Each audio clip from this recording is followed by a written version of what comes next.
Welcome to you all for this very exciting topic today. We're going to be chatting to you all about teaching in Asia, Europe, and South America. Very excited to be joined by my lovely colleague, Jess, and Lucy as well, our special guest. I'm sure you'll be familiar with Lucy if you are on our courses. She runs our tutor support session on a Tuesday at 6 p.m. So it's great to have her aboard. It's good to see so many people here. And hello if I have met you before. And hello to all I haven't.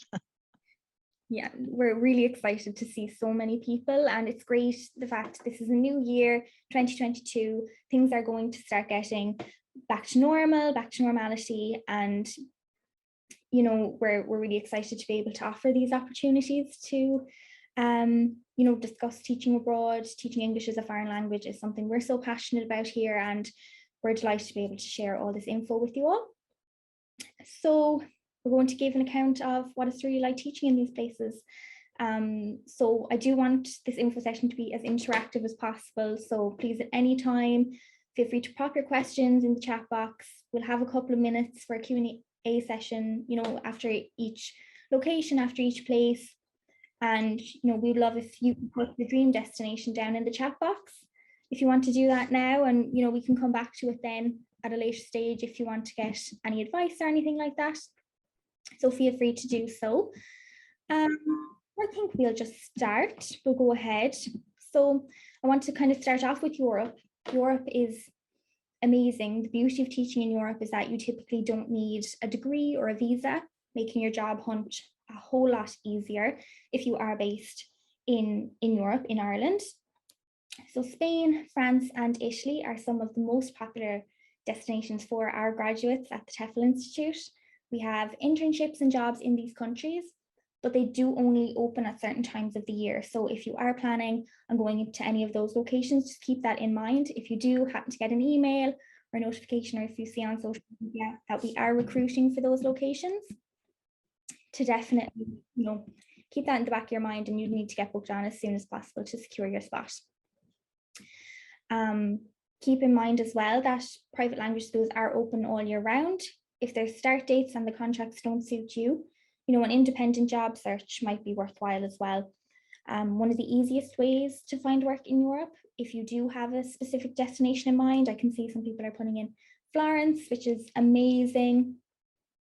A way to do this is to search your dream destination. The more specific, the better. So, you know, Google it. If it's Barcelona, if it's Florence, if it's Paris, with Google search, and you'll get a directory of English language schools in that location. They're very readily available. And from that, you can then figure out who the director of studies is, and you can apply directly to them.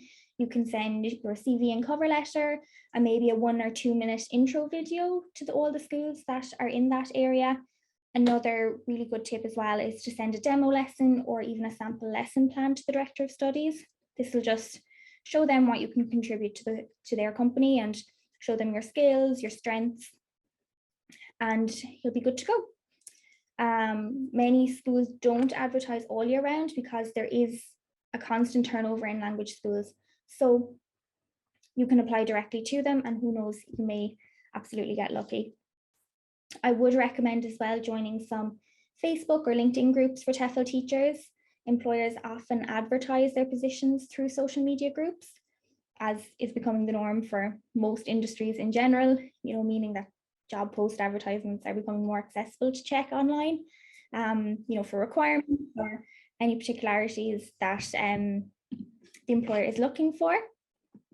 Great, some more places coming in: Spain and Costa Rica, Barcelona, Lisbon, Thailand. We have some very exciting news if you want to hang on for Thailand, Kim. Yeah, so we'll keep going with Europe anyway. So another option, if you are based in Ireland, is to reach out to the French and Spanish embassies. They provide an assistantship, a language teaching assistantship, which will be quite popular for college or university students in Ireland. Essentially, it's where Irish natives go to France or Spain to teach English in language schools or in primary or secondary schools. So you would normally apply around March or April time. It's good, you know, if you're taking a gap year the following year or taking your Erasmus year abroad as well. It's a great idea, it's a great program, and it's a good way as well if you are considering English foreign language teaching as an option. It can give you a good start. To be eligible for this scheme though, just to keep in mind, you do have to be at least 20 years of age and then younger than 35. It's because of this, making it as accessible as possible to college and university students. They will be the priority. You do have to be an Irish national. You have to have completed at least 2 years of your higher education. It can be in any discipline, you know, it doesn't necessarily have to be in a language or in education. It can be in anything. It can be business, it can be science, it can be anything off the top of your head, farming if you want. But you do have to have 2 years at least completed. And you would also have to have kind of a working knowledge of the language as well, you know the basics. If you do need to interact in any way, you know, if you're going to a coffee shop or if you need to order a taxi, just to be able to communicate as well. Language assistants do work a maximum of 12 hours a week, not 12 weeks. They are free on French school or Spanish school holidays. You do get a monthly allowance of about €794 to €800, depending on location and living costs and things, you know, which will cover your accommodation and cost of living and things like that in France or Spain. Other than that, if you want to get Tefl qualified and be ready for any of the internship placements that are coming up, you know, Italy is something that we will keep on the back of our mind for sure. You know, get your level 5 and specialist training for Tefl. It's almost a must-have, and it's the norm for teaching in Europe, to be totally honest. You'll have young university students needing IELTS preparation to travel and to learn abroad. You'll have professionals needing a CV boost with the TOEIC qualification. It really is a necessity at this point. I am going to stop talking now. I'm sure you'll all be fed up with me by the end, and I'm going to pass it over to Jess. Jess, how are you? Hi guys. Yes, so I'm just going to speak a little bit about Italy. I've actually just returned from the Italy internship myself. I started 2 years ago, and I ended up staying on. I think it was originally 6 months, but I ended up staying on because I loved it so much before I got this job. I guess why I decided to go to Italy originally. I mean, I think the location is perfect. You know, it's in the heart of Europe, and from Italy, you can kind of travel within Central Europe, and it's just fantastic. And the trains are really good as well. That was probably one of the best parts. The transport is just super easy, super cheap. And of course, you can also go home quite easily. So if you're kind of thinking, should I go to Europe or should I go to Asia? I guess if you want to be closer to home, probably Europe is better. And what else? I guess the culture is pretty amazing. I went on holidays there before, and I kind of fell in love with it, the food and the people. It was fantastic. And yeah, I think they have good schools as well in Italy, you know, especially if you're looking at teaching adults. It's great to stay in Europe. Compared to kind of Asia is more for kids, teaching kids. So yeah, they were kind of the primary reasons. In terms of accommodation, I had to organize it, but the school was actually a great help. So I did very little. My manager in the school, she sorted it all out for me. So it was very easy and really affordable in Italy, the accommodation. Again, that depends regionally and which city you go to, but in general, it's very affordable on the wage you're getting as well. If you find you don't get that support from the school, I'd recommend maybe renting an Airbnb, and then you can kind of figure it out while you're there, because you want to gauge where you are. But more than likely, I'd say the school is going to help you out. That's no problem. Is there anything else? Yeah, I mean, it was great, of course, having Tefl helping me out as well on the internship. I guess I chose an internship as opposed to going on my own because I kind of liked having that support behind me. And I could always call them if I need any advice on anything. And actually, I have a story. When I arrived in Italy, I was a bit overwhelmed by all the trains trying to get to my town. And I was by myself. And then I remember getting a phone call. Maybe it was from Sarah. I don't know. It was from one of the girls anyway. And it was just like such a great comfort. You know, they were just checking in. Are you okay?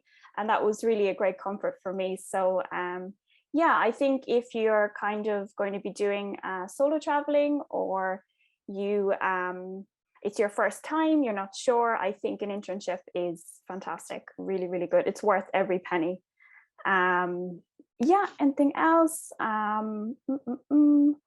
Yeah, a good community there. I think what I love about working in a school, a huge advantage of teaching English abroad, is that you just have like this instant community.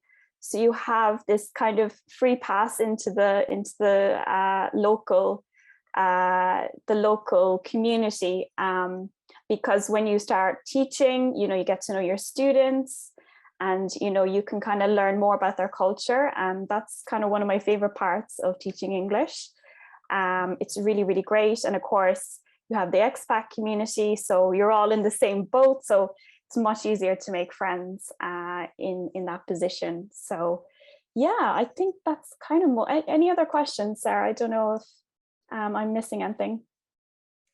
That's absolutely perfect. I mean, in terms of, I suppose, Kim actually in the comments has just... Yeah, do I have a question? It's really cool that you did the internship initially and now that you work for our team, and yeah, we're lucky to have you, and that you have had that experience of going abroad with us on an internship, and now you're able to pass that experience on to you with us today, which is absolutely great. Yeah, absolutely.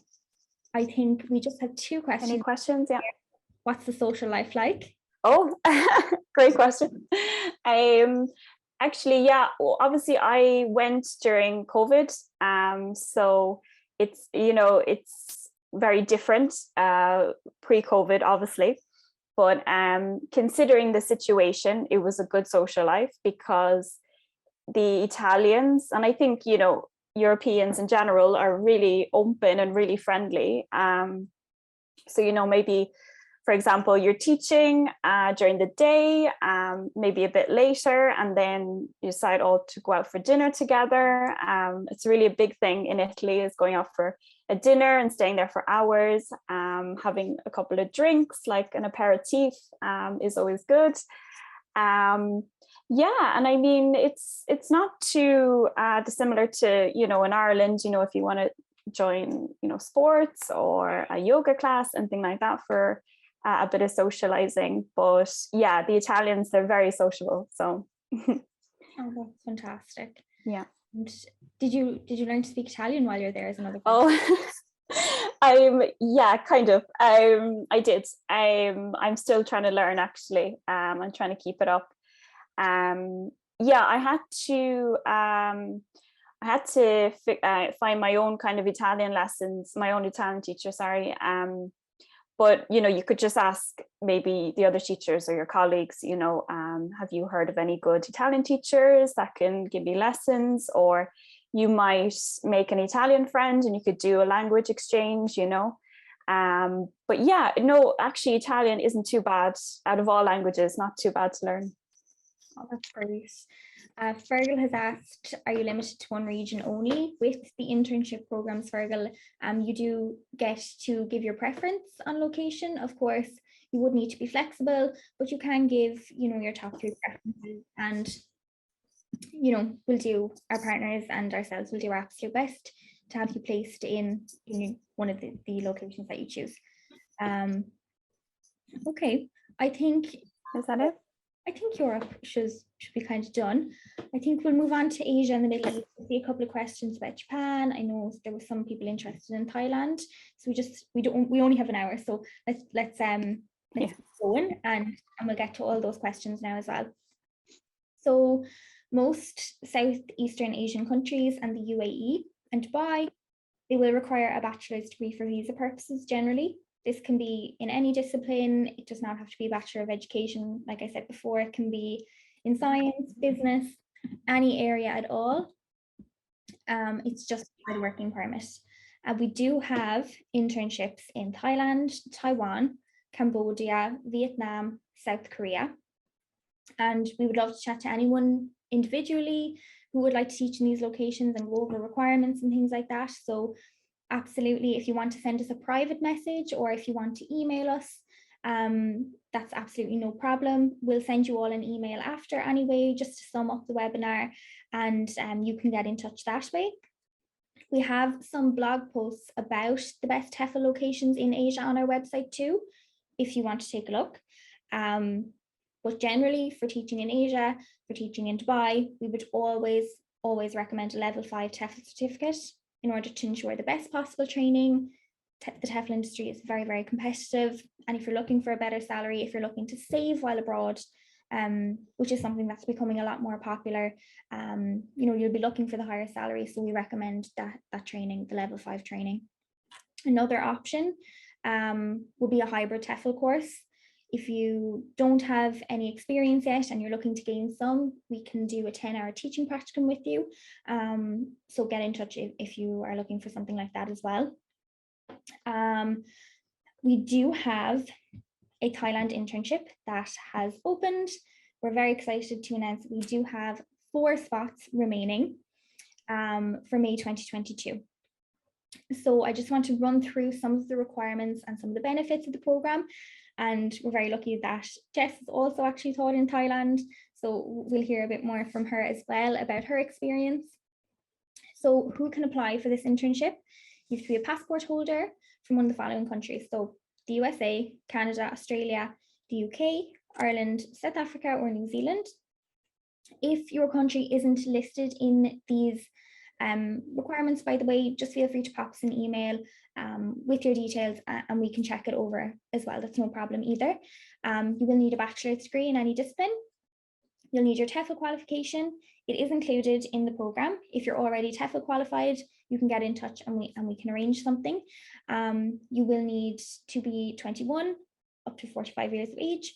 You'll have to be flexible, hardworking and mature and open to all opportunities with the changing world the way it is. No criminal record. And something that I will mention, it's becoming more apparent in the current climate, as I'm sure you all understand, that vaccination from COVID-19 is something that can be a requirement for teaching in Asia. So we do recommend that you talk with your GP or a doctor about this if you are planning on going abroad, if you are not vaccinated or willing to get vaccinated. Just to keep that in mind, but of course, you can reach out to us for any clarity if you need it. And for this Thailand internship, the benefits, what's included in this amazing program, it's 4.5 months of a work placement, which is if you're not quite ready to commit to 12 months abroad, it's a good taster. And of course, you could extend if you wanted to at the end of your contract. The monthly allowance is 30,000 to 34,000 Thai baht, which is around 800 to 880 euros. You, of course, get your TEFL training. You'll get your orientation and training in Thailand. At the moment, it's looking like it's going to be online for our current intake, but of course, we don't know what way the world will be at the time, so hopefully it could change and be in person. You get rent-free accommodation, which is always great. As you know, an entry-level position, you do want that extra support, and I think that is something, you know, to have. It's just great for anyone that's a first-time TEFL teacher going abroad. And you'll be teaching children. You'll have your weekends off, all public holidays off. You'll get your visa sponsorship, accident insurance, and of course, ongoing in-country support with our partners on the ground in Thailand and also from us here back home as well. Like Jess said, if you're stuck abroad and you don't know the trains, you know, someone will be there to help, of course. For organizing yourself before going abroad, and this can go in the general sense, even if you're not considering an internship, these are some things that you may need to consider. You'll need international flights. Return flights generally are a must. You'll need a police check. You know, you need to have proof that you have a clean criminal record. Budget is something, some savings before you go abroad. Of course, we would always recommend to have at least 1 month to 6 weeks of savings to get you by before you go into a job abroad, just to ensure that you have means to take care of yourself and to get by until your first paycheck comes in. Travel insurance is definitely a must-have. I mean, just to cover you in case, you know, you do need to claim compensation if your luggage goes amiss or something unfortunate happens. It's good to have that backup. We talked about vaccines, you know, consult your doctor before going abroad. Visa costs, you'll have the support to obtain your visa, and the cost is generally reimbursed in your first month's allowance for this Thailand internship. And just to be aware of any quarantine restrictions at the time, we will keep you up to date if you're on our internship programs. And of course, you can give us a call. We're more than happy to discuss it with anyone that is going abroad. The Department of Foreign Affairs is a good website to have as well. If you are Tefl obsessed like we are, it's always good to keep up to date. And Jess, I suppose we'll jump back over to you. Going to Thailand is quite a long way away from here in Ireland. Why did you decide this was the place for you to go and jump into teaching? Yeah, so obviously it was my first teaching job abroad. So yeah, I guess I decided on Thailand because I never did a gap year. You know, I went straight from school to uni to my job. So I kind of wanted to have that experience and have a proper travel experience, you know, a bit of culture shock. And it was fantastic. Yeah, and I guess I also wanted that experience. It's great experience for primary school teaching. You know, they actually give you quite a bit of responsibility and good experience, which is great because I guess, you know, teaching is done slightly different there compared to Europe. So I had great experience and it was a great way to start off my teaching career. So it was really good. Also super, super cheap. Like to live there, it's insanely cheap for what you get. And the salary was more than enough. So it was really, really good. And of course, you know, at the weekends or the holidays, Thailand seemed to have a lot of like bank holidays or a lot of celebrations. So you have plenty of time to go traveling and see the most amazing places. So yeah, there's really no negatives to Thailand, I have to say. Yeah, anything else there? No. That's amazing. I suppose, is there anything, you know, anyone that is considering going to Thailand should take note of from your experience? Did you love teaching children? Do you prefer teaching adults? What was, you know, what were the highs? Yeah, I wasn't expecting going into Thailand to kind of fall in love with teaching, but I did. I kind of went for the traveling experience and just to try a different job, but I absolutely fell in love with teaching the kids. It was fantastic and really good experience, and really developed a passion for traveling as well. And I think something that probably a lot of you guys maybe feel is, you know, when you're thinking about which town you want to go to or which city, and you think, oh, I need to go to Bangkok because that's, you know, I know that city and there's going to be loads of expats there. But I actually went to kind of a lesser known town, and it was a really great experience. And I think if you do end up in a place you don't know, it's, for me, I actually prefer that because you're really kind of immersed in the culture, and it's you know, it's different. And so if you do end up in that situation, don't be scared, because it's actually really great experience. And sometimes it's nice to get away from kind of the touristy cities, and they're usually more expensive as well. So if you get out of you know, the bigger cities, it's much cheaper to live there as well. Brilliant. We do have a couple of questions. Yeah. Is the accommodation for the internship shared? and is it with other TEFL teachers? So it's your own apartment. If you are planning on going as a group and you do want to share accommodation, of course, we can look into that for you. If you just want to pop us an email, that's absolutely no problem. Was the culture shock hard to get used to? Yeah, for me, I kind of like it. I kind of thrive in culture shock. I don't know why, but yeah, I think, I get that question a lot. Like, is it better to go to Europe or Asia? Is Europe less of a culture shock? I think it really depends personally, but I kind of love it. It really depends what you're going for. If you want to go for something completely different, like you want to go to South America or Asia, you want to have that real travel experience, then I think you'd love it.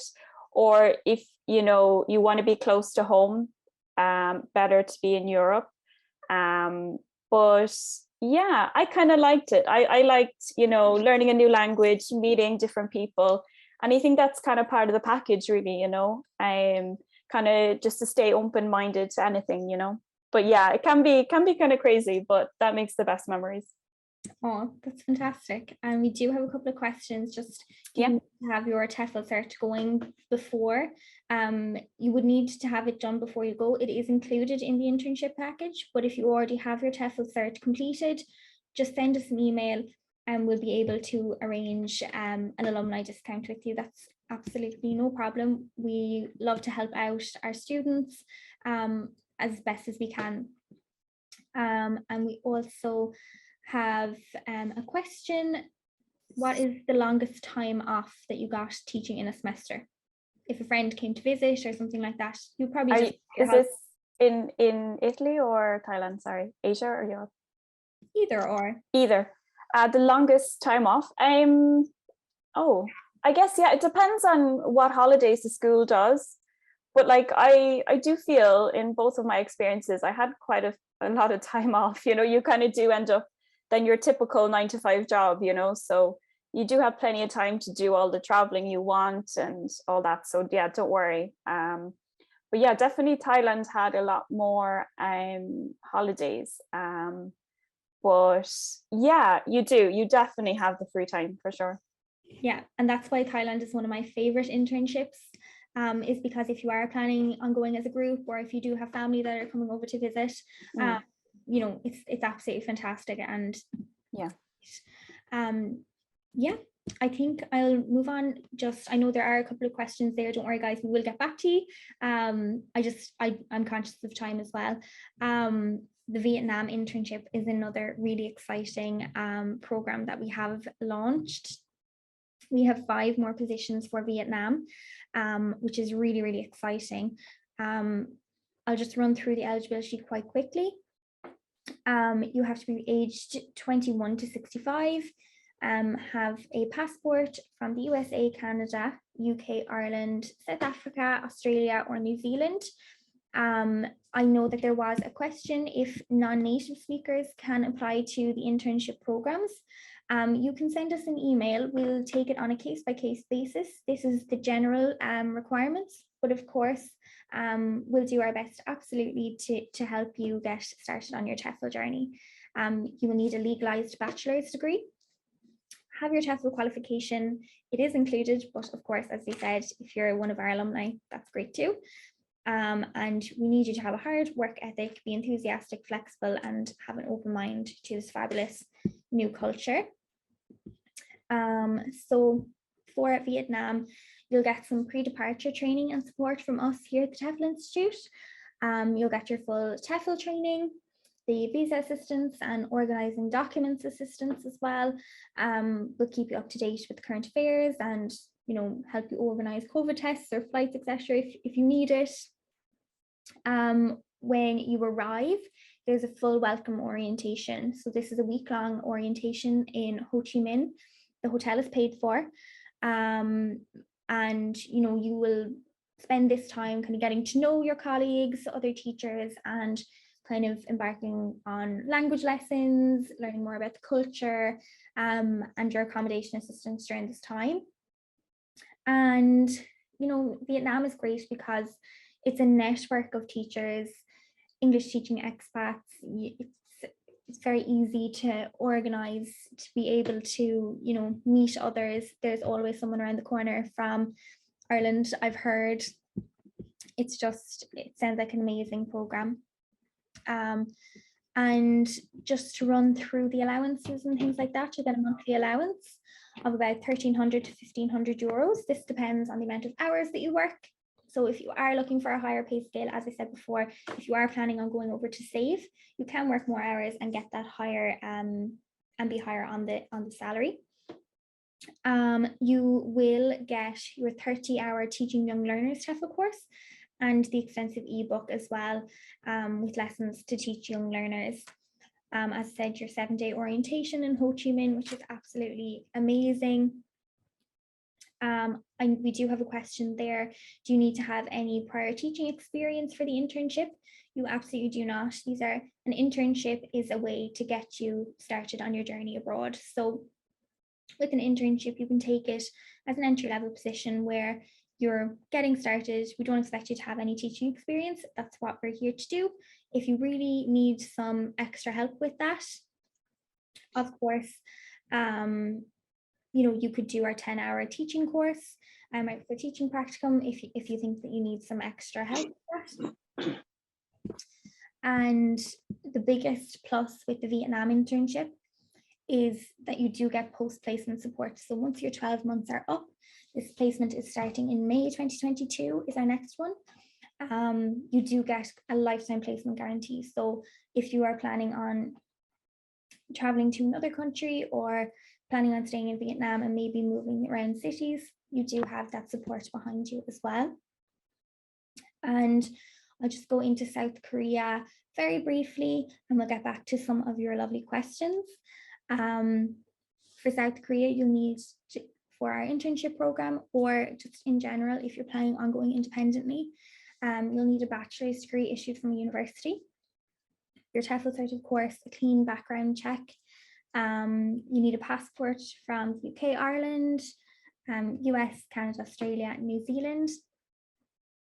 You'll need to be available for 1 year minimum. It's a 12-month contract starting in September 2022, and you would need to have some flexibility on location. South Korea is one of the most popular TEFL programs because of the support that you do get, both from us and the partners. So it's really essential that you do have flexibility, because we do have a lot of teachers going, which is great because you'll never be on your own. You'll always be part of the community. I'll just go back to some questions here. Can you work as a TEFL teacher in Asia without a degree if you try and find work off your own accord and not through any internships? So you can find work abroad in Asia without a degree. For teaching abroad, if you don't have a degree, I would recommend a level 5 TEFL certificate. It would generally be at an employer's discretion if they do require a degree and things. Another option, if you are planning on going to Asia, if you don't have a degree, is to do online teaching. I know Lucy will chat a bit about this in a moment as well. But online teaching is great. All you have to do is pack your laptop and go, and you can be anywhere in the world, which is fantastic.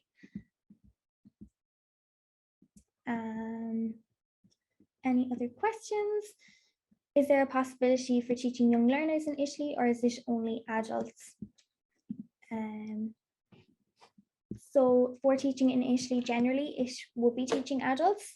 The age range can vary. You could be teaching young adults, you know, possibly teenagers or kind of in their late teens, but generally that's the scope. And is there an age restriction for South Korea? So for the South Korean internship, we generally would say 21 is the minimum. If you are younger than this or not yet at that age, you can send us an email and we can check for you, of course. But that's the requirement that we do have on the website at the moment. Does anyone have any other questions that they just want to pop in quickly?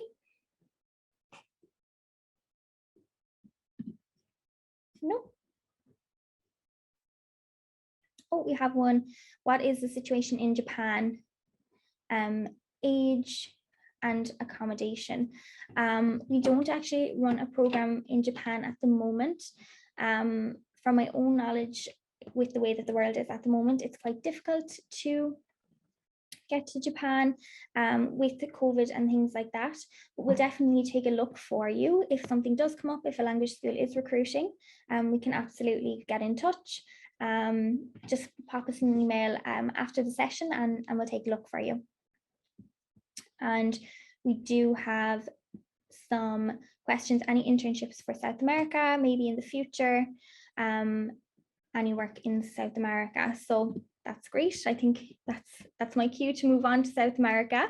We're very lucky to be joined by Lucy. I know I've done a lot of talking today, but Lucy has some phenomenal info for us. South America is somewhere that is becoming increasingly in need of Tefl teachers. There are some amazing locations and opportunities to experience there. Argentina is somewhere that is becoming very popular. We're seeing a lot of job advertisements for placements there. Local language schools, volunteering programs, and also online teaching are some of the ways, to get to South America. So there's plenty of opportunity there. If you are planning on volunteering as a Tefl instructor in South America, a 120-hour certificate will kind of guide you nicely on how to begin as a Tefl teacher. Or if you do want a more professional qualification to get you by, maybe a 240-hour master Tefl course would be a good option, which contains, all that too important specialist training that I can't stop talking about, a 30-hour IELTS, TOEIC exam, preparation courses, teaching young learners, teaching business English, even teaching English online. They're super important specialist training to have, and really can't recommend them enough in terms of Tefl teaching. So I think we'll go over to Lucy, and if you wouldn't mind telling us a little bit more about your experience teaching abroad. Okay, so South America, or particularly Ecuador, I've been to most of the different countries in South America, and I've absolutely loved them. Ecuador is the only South American country I've actually taught in, but I taught there for 14 months. It was my first teaching job, and I fell in love with it. I found the job posting, I think it was on Dave's ESL, which I've just put in the chat there. So they have a Korean job board and a China job board and an international job board, and I found my Ecuador job posting on the international job board on Dave's ESL Cafe. And someone mentioned Argentina. I have occasionally seen adverts for or job postings in Argentina listed on there, but they seem to have adverts from all over the place, like all over the world. So that's somewhere I would recommend checking. So I have some top tips for teaching in South America and in Ecuador in particular. First of all, with getting there, most, if not pretty much any private language school will help you with your visa, or they'll let you know what you need to do, and they'll provide any necessary documentation, both for what you need to do at the embassy in your own country before you leave, and also they should help you with any further steps once you arrive in South America. That's exactly what happened with me. And this is something that you can check if you get an interview. You can check at the interview stage. You can inquire what kind of help they offer with that, and also support getting accommodation. So some schools will provide free accommodation for teachers. Others, like the one I worked for, don't offer free accommodation, but they will help you to find somewhere.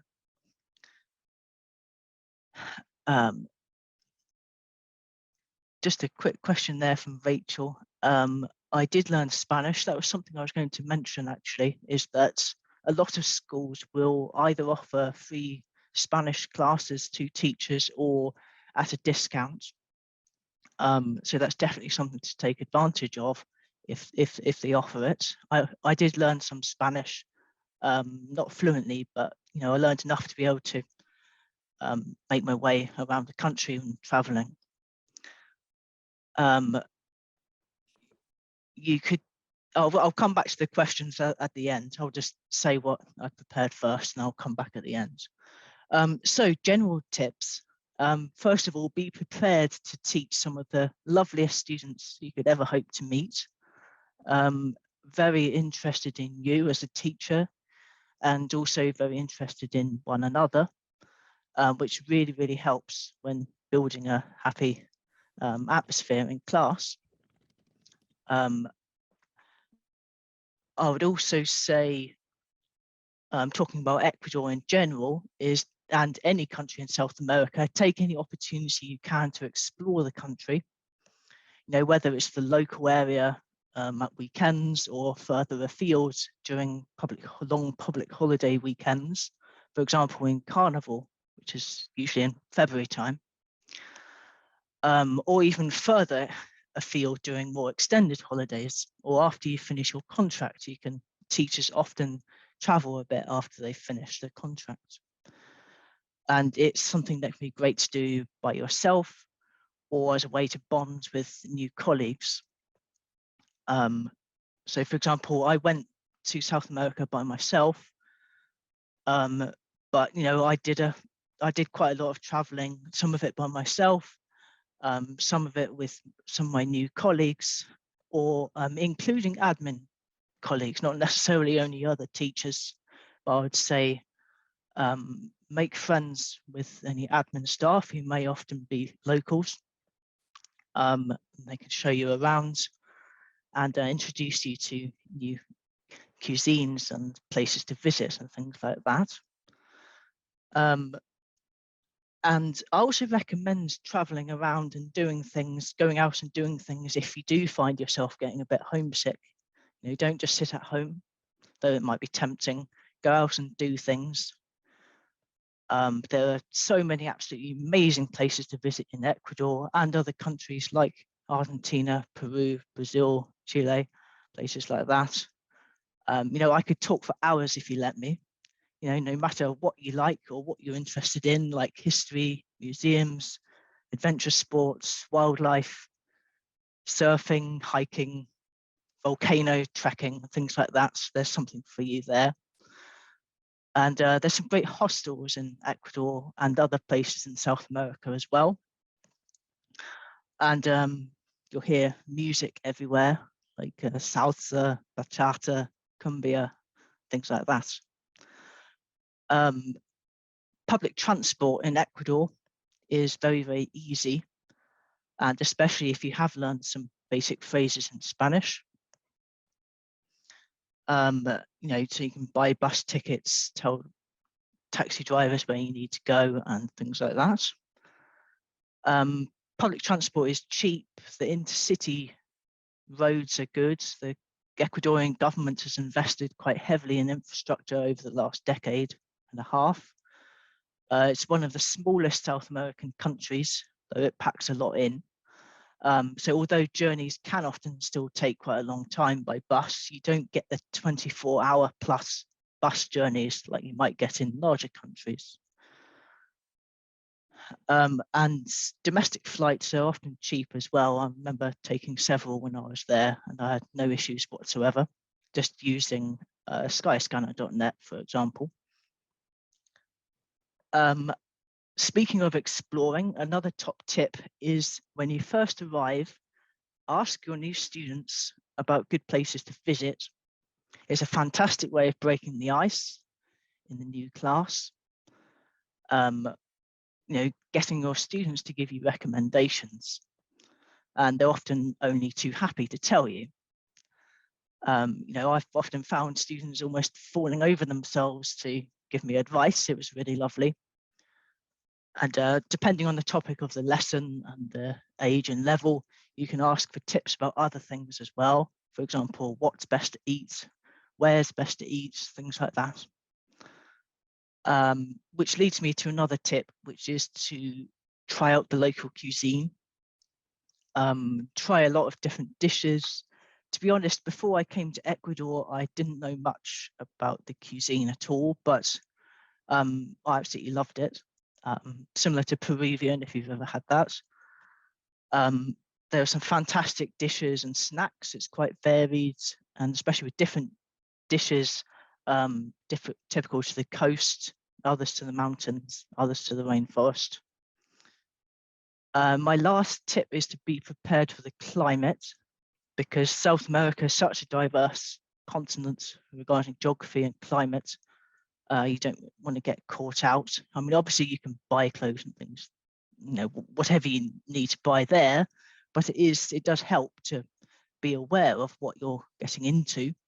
So for example, I was in Guayaquil, which is a big port city on the coast, which had a tropical climate for extremely hot, extremely humid all year round. But if you're somewhere like Quito in the mountains, the weather's a lot more changeable and seasonable and temperate there, and the same in the Galapagos Islands. And also remember that's, you know, for example, Argentina and Chile, you're in the southern hemisphere. So if you arrive in July or August, that's the middle of winter. That's the end of what I've prepared. So let's go back over some of the questions. So did I drink mate in South America? Not when I was teaching there in Ecuador, because they don't really drink it there, but I did try it when I visited Buenos Aires on a separate occasion for my honeymoon, as it happens. So yes, I did try it. Let me see. There's one question there, Lucy. What is the accommodation like in Ecuador and South America? And can you live by yourself on a Tefl wage? The accommodation, it varies. I found a flat with a colleague of mine. I think we were paying about 500 USD a month. Or no, it might even been 250, I forget. But either way, that's still a lot cheaper than what you would find in Europe. Yeah. Yes, you can live by yourself on a Tefl wage. Because it's still, I mean, it does kind of vary from country to country within South America. Some countries are cheaper than others. I think Argentina is one of the more expensive ones. So I'm not sure, for example, if you're in Buenos Aires or in Santiago in Chile. I think pretty much anywhere you should be okay. Can you drive around South America on a motorbike? I don't drive a motorbike, I'm afraid, so I can't really tell you, but I have heard of people doing that. It seems to be quite a popular thing to do, at least pre-COVID. So I would imagine, you know, a lot of people cycle as well around South America. So I can't really talk about insurance or tax, but I know a lot of people do it. So I imagine it can't be that difficult to sort out.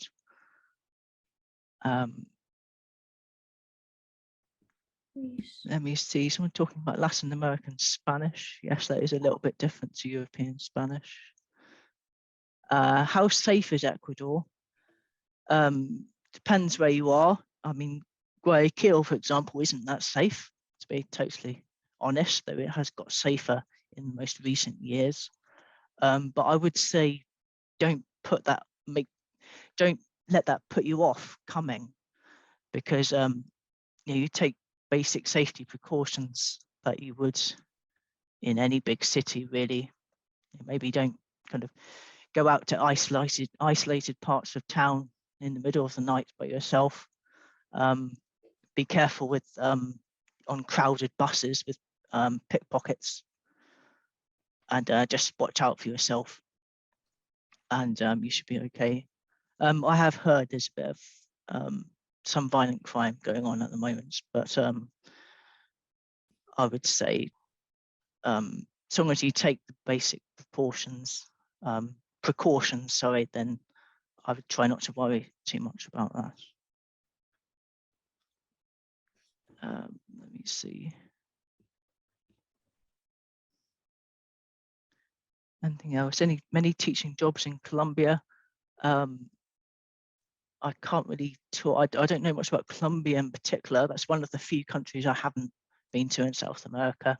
But again, if you check out Dave's ESL Cafe, I have seen Colombia appear on there every now and again. We do have the Tefl jobs board on our website as well. If you do want to take a look, there's advertisements for various countries. And I know there was a couple of questions about online teaching. You can take a look there as well. It's just on the website. I'll include a link into the email that you receive after the webinar, and you can take a look there. Someone else, Celeste, has asked, what is the average wage for ESL teachers in South America? I'm not entirely sure, especially as it varies from country to country. And also it depends, say if you're teaching for a private language school, it depends on how many hours you're contracted to teach. So for example, I think I was contracted to teach 80 hours a month, and I was making between around 800 to 1,000 USD a month, but that was more than enough, and I managed to save quite a bit doing that.